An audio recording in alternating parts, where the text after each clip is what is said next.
राणिया कुजारे लाइ फोन कयो अथई?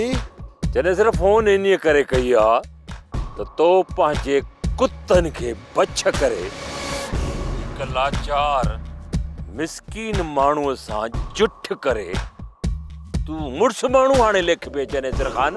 हाँ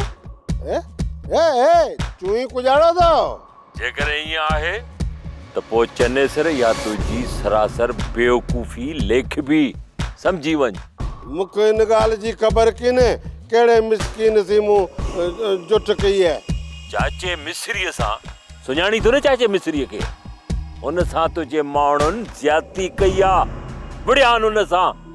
सच तो चुआ राणिया ई मूंखे ख़बर कोन्हे पर जे मौजे माण्हुनि मिस्री खे हेठि मथे कयो आहे ई मूं लाइ ख़ुशी वारी ख़बर आहे। इन मिसकीन मिस्रीअ पोड़े शख्स तुंहिंजो कहिड़ो ॾोह कयो आहे? हाँ हुन सी मौजी पुराणी दुश्मनी आहे। तूं उनखे ग़रीब तो चुई? ये मुझो दुश्मन है दुश्मन। वाह चनेसर वाह, एक गरीब सां अदावत ॾेखारे तू पंहिंजो पाण खे बहादुर तो समझी। हे बात मजा समझी गुप्तो कढ। चनेसर खान सी पियो ॻाल्हाई। हे कचो खाई कपाए छॾींदो अथई। भले तुझी इन ठोड़ खां मूंखे को बि ख़ौफ़ कोन्हे। वरी बि ॾिस चनेसर खान, मां इज़त कयाई थो, एतिराम कयाई थो। ॾिस कहिड़ो थधे लहजे में मां ॻाल्हायां थो। तूं केरु मूंखे सुधारण जो सबक ॾियण वारो? हा साम्हूं त कर अखियूं कढी छॾी।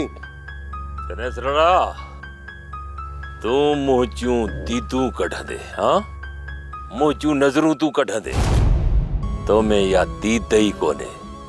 ॾुध थो विलड़े, ॾुध थो विलोड़े। अरे हल हल घणेई तोखे ॾिठो आहे राणिया, सुञाणा तो तोखे।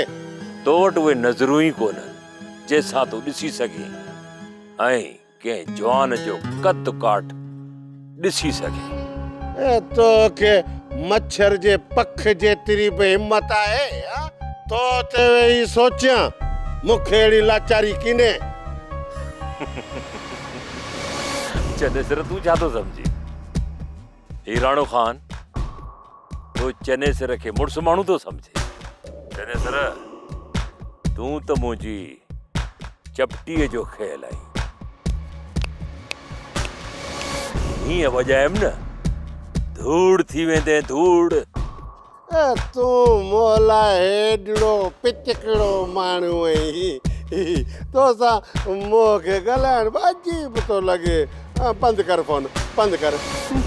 हेलो फोन ही बंदि करे छॾी।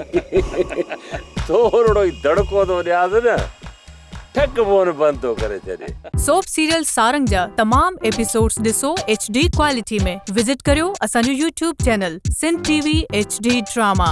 सब्सक्राइब कयो असांजो official YouTube channel Sindh TV HD drama ऐं वधीक अपडेट लाइ बेल आइकन खे क्लिक करियो।